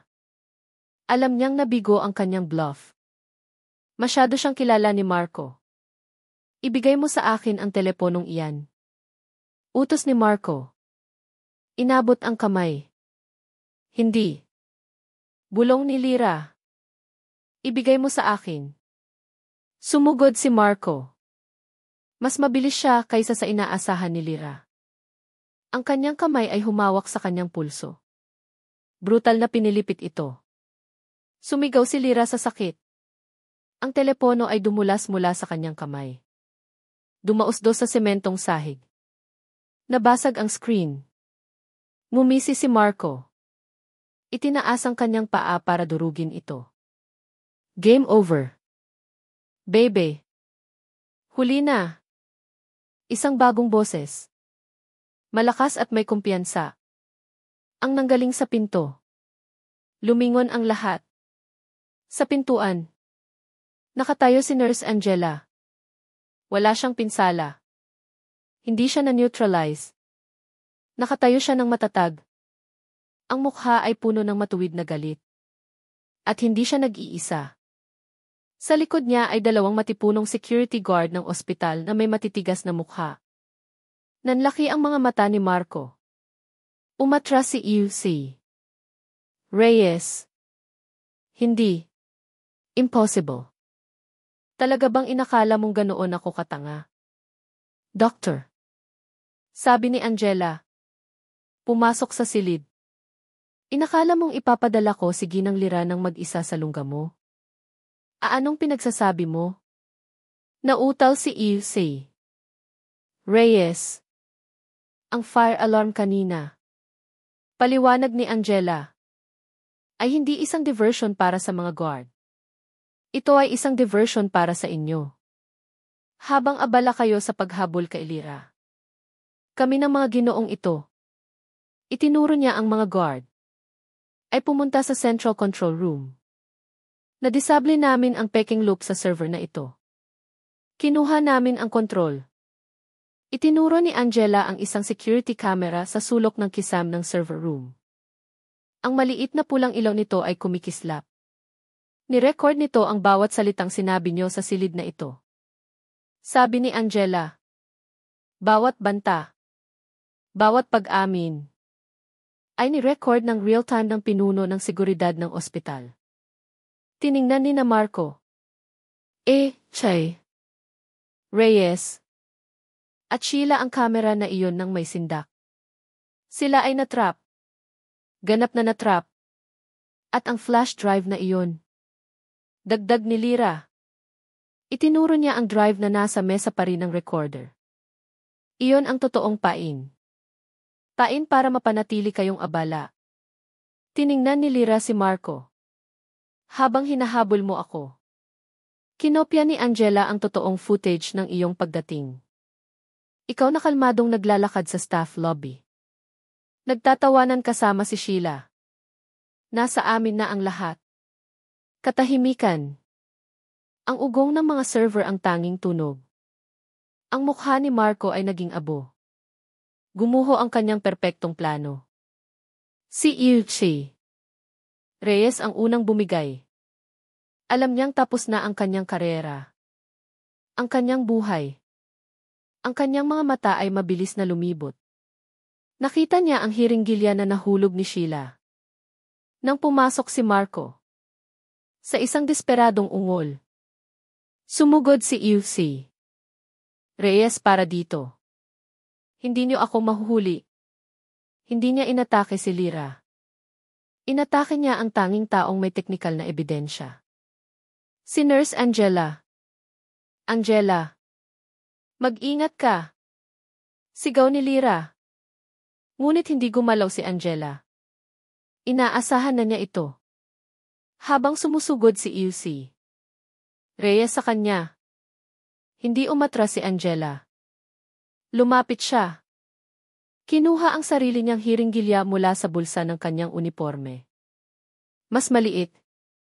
Ngunit kasing nakamamatay. Heto para sayo. Kalmadong sabi ni Angela. Kasabay ng pagpasok ni EUC. Reyes sa kanyang abot.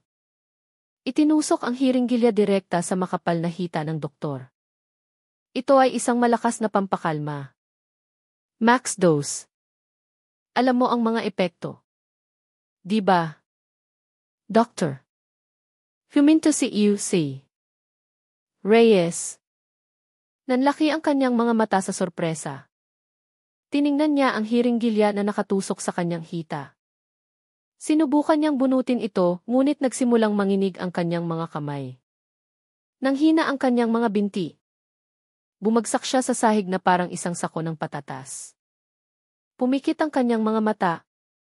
Walang malay. Sumigaw ng malakas si Sheila. Nakita ang kanyang kasabwat na bumagsak. Nawala ang kanyang composure ng tuluyan. Hindi siya umatake. Lumingon siya. At sinubukang itulak ang mga security guard para tumakas.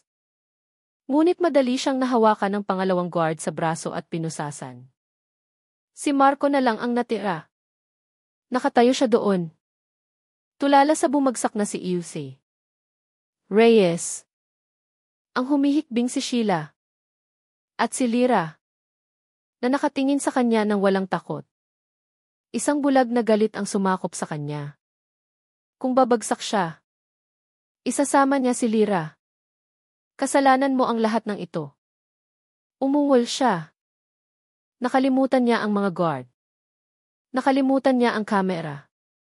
Ang kanyang mga mata ay nakita lamang si Lyra. Sumugod si Marco. Ang mga kamay ay handang sakalin ang kanyang asawa. Ang silid ay sumabog sa kaguluhan.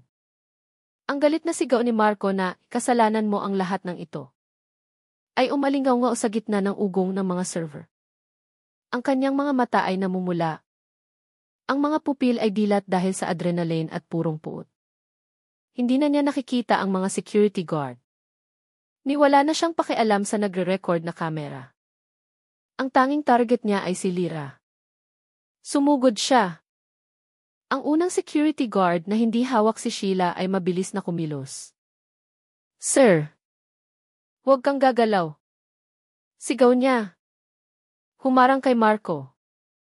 Ngunit si Marco, dala ng desperasyon ng isang taong nawalan na ng lahat, ay may hindi inaasahang lakas. Ibinangga niya ang kanyang balikat sa dibdib ng guard, na nagpatumba sa lalaki. Ang pangalawang guard ay hindi maaaring bitawan ang nagpupumiglas na si Sheila. Sa isang iglap, nalampasan ni Marco ang depensa. Inabot niya si Lyra. Inunat ang kanyang mga kamay. Hindi niya hinawakan ang liig niya. Magaspang niyang hinawakan ang kwelyo ng kanyang roba. Hinakot ng malakas. Tumuwo ang ulo ni Lyra at umungol sa sakit. Ang isa pang kamay ni Marco ay kumalmot sa kanyang balikat. Ang kanyang mga kuko ay pumunit sa tela ng kanyang pantulog. Papatayin kita. Ungol niya. Ang mukha ay ilang pulgada lang mula kay Lyra. Ngunit si Lyra ay hindi na ang parehong babae mula 3 oras na ang nakalipas. Ang nakakaparalisang takot ay wala na. Pinalitan ng isang likas na pagnanais na mabuhay. Nang hilahin siya ni Marco, hindi nagpadala si Lyra. Itinaas niya ang kanyang tuhod ng buong lakas. Tinamaan si Marco sa singit. Umuwal siya sa sakit ngunit hindi bumitaw. Sa halip, lalo siyang nagalit. Nagsimula siyang yugyugin siya ng brutal. Bitawan mo siya. Sigaw ni Angela. Tumatakbo para tumulong. Noon nakabawi ang unang security guard. Nakita niya si Marco na inaatake si Lyra. Wala na siyang mga babala. Sumugod siya mula sa likod. Ipinulupot ang kanyang malalaking braso sa dibdib ni Marco sa isang malakas na yakap. Arestado ka. Arestado ka. Ang katawan ni Marco ay inangat mula sa sahig. Ngunit ang kanyang pagkakahawak sa damit ni Lyra ay hindi bumitaw. Nahila si Lyra kasama niya. Halos masakal. Bitaw. Bitaw. Sigaw ni Lyra. Pinupunit ang sariling damit. Sa pagtatangkang makawala sa pagkakahawak ni Marco. Ngayon, inilipat ni Marco ang kanyang galit sa guard na humahawak sa kanya. Nagpumiglas siya. Sumipa. At naniko pa atras. Alice. Akin siya. Kalma lang. Huwag kang manlaban. Utos ng guard. Sinusubukang ibagsak si Marco sa sahig. Ngunit masyadong mailap si Marco. Pumilipit siya ng buong lakas. Sinusubukang makawala sa yakap. Ito ay isang desperado. Marahas. at walang ingat na kilos. Ang brutal na pagpilipit ay nagawang basagin ang pagkakahawak ng guard. Ngunit ito rin ang nagpatalsik kay Marco. Natumba siya paatras. Ang kanyang kaliwang paa ay sumabit sa binti ng walang malay na si Izzy Reyes, na nakahiga sa sahig. Si Lyra, si Angela, at ang dalawang security guard ay pinanood ang lahat sa nakakatakot na slow motion. Nahulog si Marco paatras. Hindi siya nahulog sa makinis na sahig. Nahulog siya direkta patungo sa pangunahing server rack. Isang solidong itim na metal na frame na puno ng mabibigat na hardware. Ang kanyang likod ang unang tumama sa rack. Ngunit ang lakas ng kanyang pagkahulog ay masyadong malakas. Ang kanyang ulo ay tumama paatras. Ang batok niya at ang base ng kanyang bungo ay tumama sa matalim. Nabakal na gilid ng frame ng server. Ang tunog ay hindi malakas. Hindi ito isang malakas na kalabog kundi isang tuyong pagkalagutok. Isang kahindik-hindik na pagkabali. Na parang isang tuyong sanga na nababali. Katahimikan. Lahat ng tunog sa silid ay tumigil. Huminto sa pagsigaw si Sheila. Nanigas ang mga guard. Ang tuloy-tuloy na ugong ng mga server ay biglang naging napakalakas. Hindi dumaosdo si Marco sa sahig. Nanatili siyang nakasuspinde sa isang kakaibang posisyon na nakaupo. Na ang likod ay nakasandal sa rack. At ang kanyang ulo ay nakabitin sa isang gilid sa isang hindi natural na anggulo. Ang kanyang mga mata ay bukas. Nakatitig ng diretsyo. Nakatingin kay Lyra. Ngunit iba ang tingin. Ang nag-aapoy na galit ay nawala. Ang natira ay purong pagkabigla at pagkalito. Marco. Bulong ni Lyra. Lumapit ng isang hakbang. Ang guard na humawak sa kanya ay ngayon ay maingat na lumalapit. Ginoong Marco.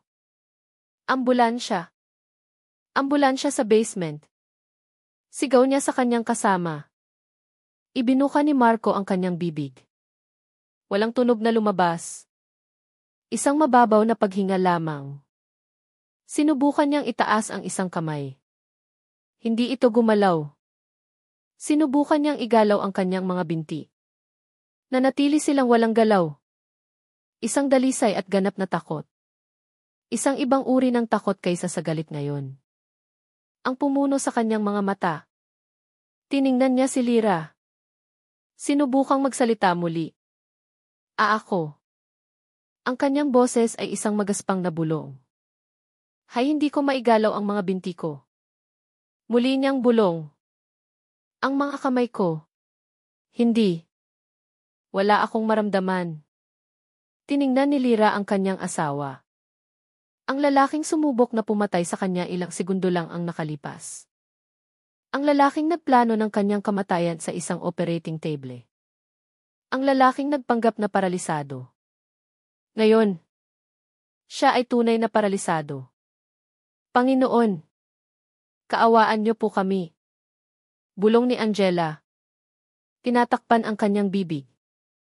Walang naramdaman si Lyra. Walang habag. Walang kasiyahan. Isang malamig na kahungkagan lamang. Tiningnan niya ang mga mata ng lalaking iyon. Ngayon ay puno ng luha ng tunay na takot. Ang kabalintunaan ay masyadong malupit. Masyadong mabilis. Masyadong perpekto. Dumating ang karma. Hindi sa isang korte. Hindi sa isang selda. Kundi dito mismo sa malamig na server room. Sa gitna ng kanyang sariling masamang plano. Si Marco ay natrap. Tunay na natrap. Hindi sa likod ng mga rehas ng bilangguan. Kundi sa bilangguan ng kanyang sariling katawan. Huwag mo siyang hawakan. Sigaw ng security guard nang makitang papalapit si Lyra. Huwag mong hawakan ang liig niya. Hayaan mong ang medical team ang humawak niyan. Huminto si Lyra. Nakatayo siya doon. Nakatingin sa kanyang ngayon ay walang magawang asawa. Ang malusog na lalaki ay naging isang tunay na pasyente. Mas malubha pa kaysa sa kanyang pinaggap. Muling bumukas ang mga pinto ng server room. Sa pagkakataong ito, ito ang tunay na pinuno ng seguridad. Sinusundan ng dalawang unipormadong pulis ng Makati. Tumawag siya agad nang makita ang live footage. Huminto sila sa pintuan. Pinagmasdan ang eksena. Si Sheila na nakaposas at umiiyak. Si Ilchi Reyes na walang malay sa sahig.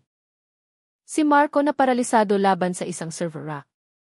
At si Lira na nakatayo sa gitna ng mga guho ng kanyang buhay. Na may punit na damit ngunit nakatayong matatag. Tapos na ang laro. Dahan-dahang dumating ang bukang liwayway. Ang mga unang sinag ng araw ay tumago sa matataas na bintana ng lobby ng ospital. Ngunit ang liwanag ay tila kakaiba at malayo para kay Lira. Nakaupo siya sa isang tahimik na staff break room. Nakabalot sa isang makapal na kumot ng ospital. Nakaupo sa tabi niya si Nurse Angela. Hawak ang isang tasa ng mainit na tsaa na dinala sa kanila ng isa pang nurse. Walang nagsasalita sa kanila. Sinabi na nila ang lahat ng paulit-ulit sa pinuno ng seguridad. Sa mga police detective, ang server room ay naging isang crime scene. Si Ilchi Reyes, sa sandaling magkamalay, ay pinusasan sa isang kama. Dinala si Sheila sa isang mobile ng pulis bago mag-umaga. Ang kanyang mga malakas na sigaw ay umalinggaw-ngao sa walang laman na parking lot. At si Marco. Dumating ang medical team nang may matinding pag-iingat. Nilagyan nila siya ng cervical collar. Inilipat siya sa isang spine board at dinala sa EUC. Pagkatapos ay sa Kingray. At sa wakas ay sa trauma VV. Dumating ang diagnosis kasabay ng pagsikat ng araw. Burst fracture ng T4 vertebra. Naputol ang spinal cord. Siya ay quadriplegic. Ganap na paralisado mula leg pababa. Kaya niyang huminga ng mag-isa. Ngunit may kahirapan. Kaya niyang igalaw ang kanyang mga mata at ilang kalamnan sa mukha. Ngunit iyon lang. Magpakailanman. Ang mga sumunod na araw ay isang malabong alaala para kay Lira. Nanatili siya sa bahay ng kanyang mga magulang. Tumangging makipag-usap sa sinuman maliban sa kanyang abogado. Sumabog ang balita, ang eskandalo sa operating room sa Makati Med. Ang mga larawan ni EUC Reyes, Sheila, at Marco ay nasa bawat portal ng balita. Ang hustisya ay mabilis at walang awa. Ang video at audio recording mula sa server room ay hindi matututulang ebidensya. Si Ilchi Reyes ang nahaharap sa pinakamaraming kaso. Conspiracy to commit murder. Gross medical negligence. Insurance fraud. At assault. Ang testimonya ni Angela ay nagbukas ng Pandora's box. Sa mga taon ng iba pang kahina-hinalang kaso. Ng mga surgical complications. Hinatulan siya ng habang buhay na pagkabilanggo.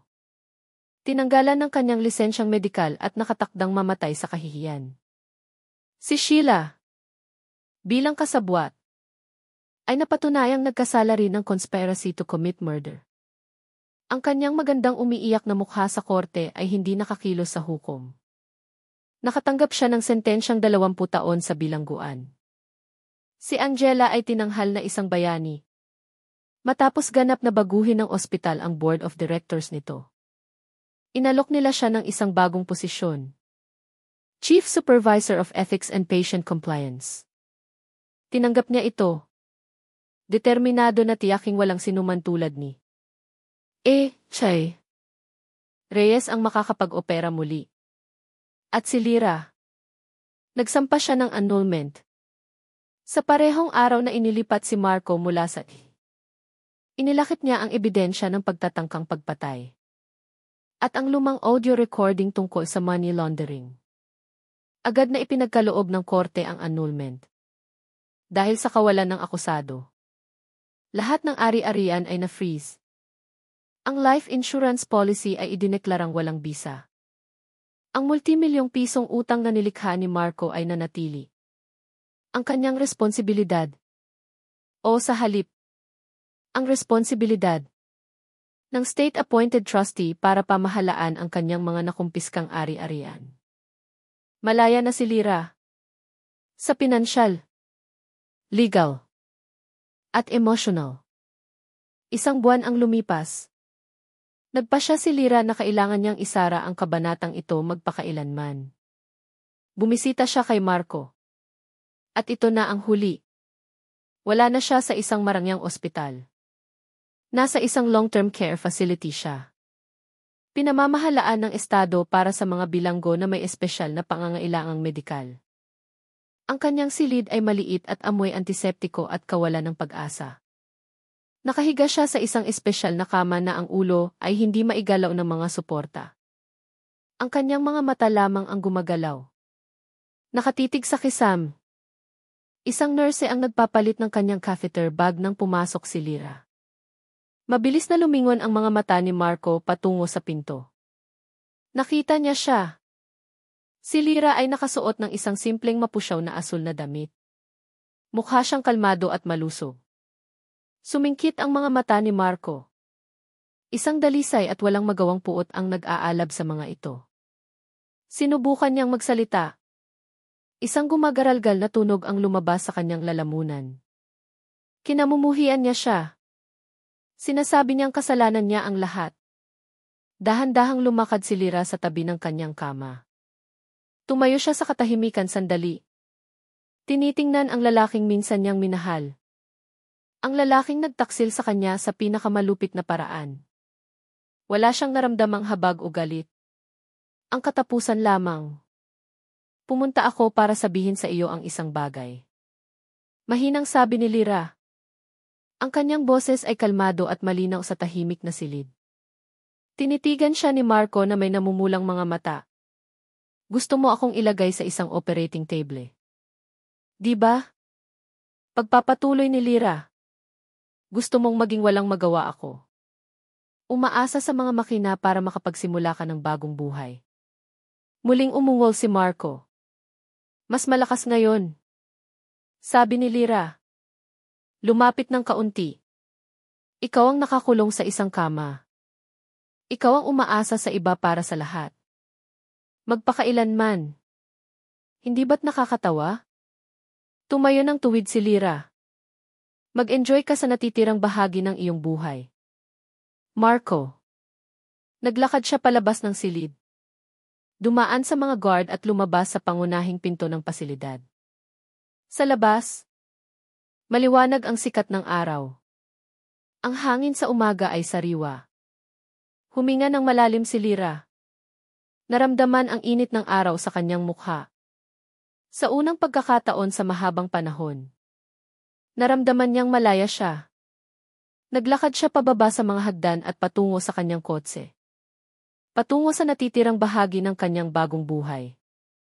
Ang hustisya ay parang kidlat, hindi mo alam kung kailan tatama. Pero siguradong malakas ang bagsak. Ano ang masasabi ninyo sa sinapit ni Marco? Mag-iwan ng komento sa ibaba. At huwag kalimutang mag-subscribe para sa mas marami pang kwentong magbibigay aral.